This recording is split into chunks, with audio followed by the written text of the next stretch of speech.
landed on my desk today is a new toy train. The Rapido Trains UK Hunslet 16-inch 060. Now, it's arrived literally in the post this morning, and I've gone for the NCB lined blue Hollybank number 3. I've gone for DC silent because I don't really do DCC, and so I'll save myself a few quid by going for the DCC ready version. As ever, it's not a massive box, but it's a good quality one. Plenty strong enough, should survive a few knocks. If it falls off falls off a pallet in the warehouse or whatever, the loco should survive okay. So let's have a look. Let's have a look at the back of the box. Is white, by the way, so I'm not missing out on anything there. There you are. You've seen all round the box. Open it up, and we have an owner's manual telling me how to use the thing, presumably.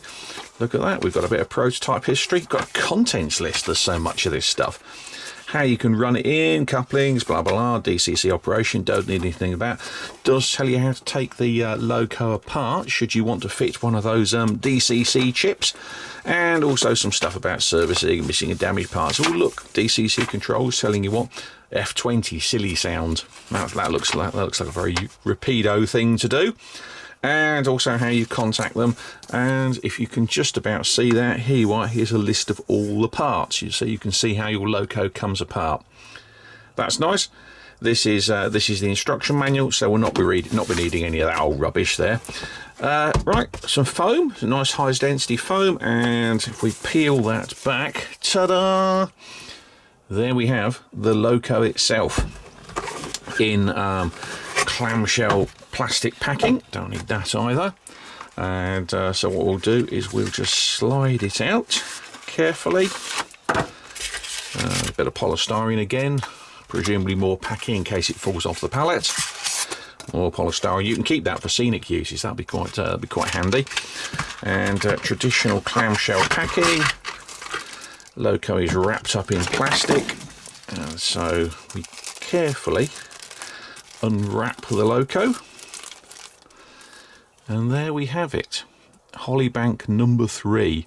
Now you might wonder why I've chosen Hollybank number 3, because this is actually a model I've purchased myself with my own money. That's how much I like this, and the reason is quite simply I've ridden on that. I have stood there in the cab as it went up and down the Chasewater Railway while the guys from Rapido were recording these sounds for the loco, and so because I've ridden it, I want a model, and consequently I almost immediately ordered one for my collection. It's also a nice little industrial loco. I love industrial locos, so it was always going to be high on my list of interesting models.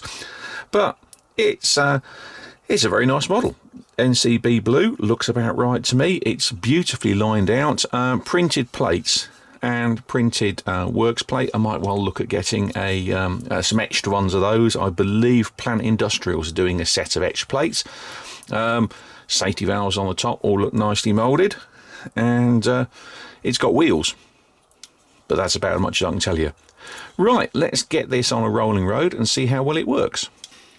Right, here we have the model sat on my venerable H&M loco tester and powered by a H&M clipper, which is probably older than I am, and that's quite old. Using this kit because, well, to be honest, it was the handiest rolling road I had, and I like to start things off on a really basic power unit such as the clipper, because if I put it on a sophisticated controller, which is what I would normally use for a layout, then obviously it might mask any faults. Right, let's turn the loco on gently.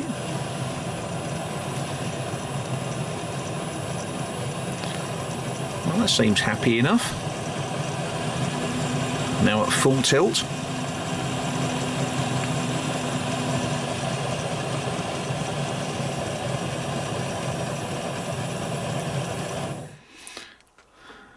And then reverse. Now you might notice that the cab interior is lighting up, and that's because it's got a firebox flicker. The firebox actually lights up.